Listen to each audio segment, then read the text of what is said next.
हुन्छ तपाईँलाई चाहिँ कस्तो खालको सिलाम सागमा चाहिएको कत्रो खालको सिलाम सागमा चाहिएको हो त प्लिज अर्डर गर्नुहोला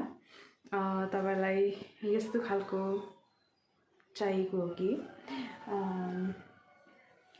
होइन तपाईँलाई चाहिँ यस्तो खालको चाहिएको हो कि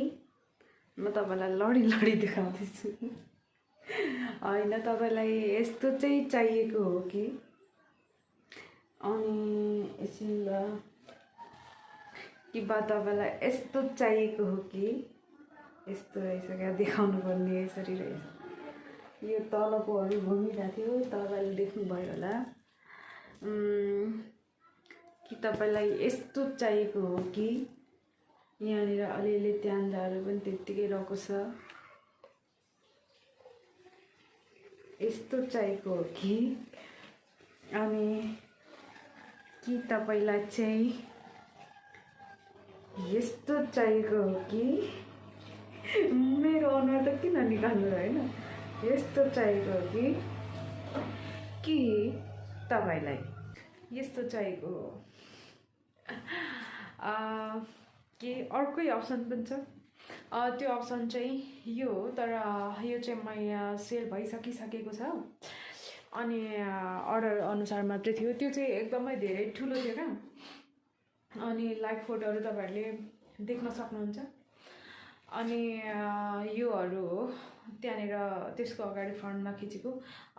यो मान्छेको पछाडि अझै एउटा मेसिन पनि छ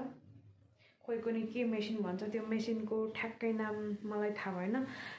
त्यो कपालहरू नुहाउने मेसिन छ क्या अनि त्यहाँदेखि पछाडिको भित्तामा छ त्यो अनि अगाडि मान्छेहरू आई मिन त्यो एकदमै धेरै ठुलो छ अनि योहरू चाहिँ सानो सानो खालकोहरू भयो तपाईँले अर्डर गर्न सक्नुहुन्छ तपाईँले प्लस अरू सबैजनाले पनि अर्डर गर्न सक्नुहुन्छ तर यो लोकेसनको कुरा छ नि जुन लोकेसन चाहिँ कस्तो भन्दाखेरि अनलाइन बिजनेस पनि के भन्नु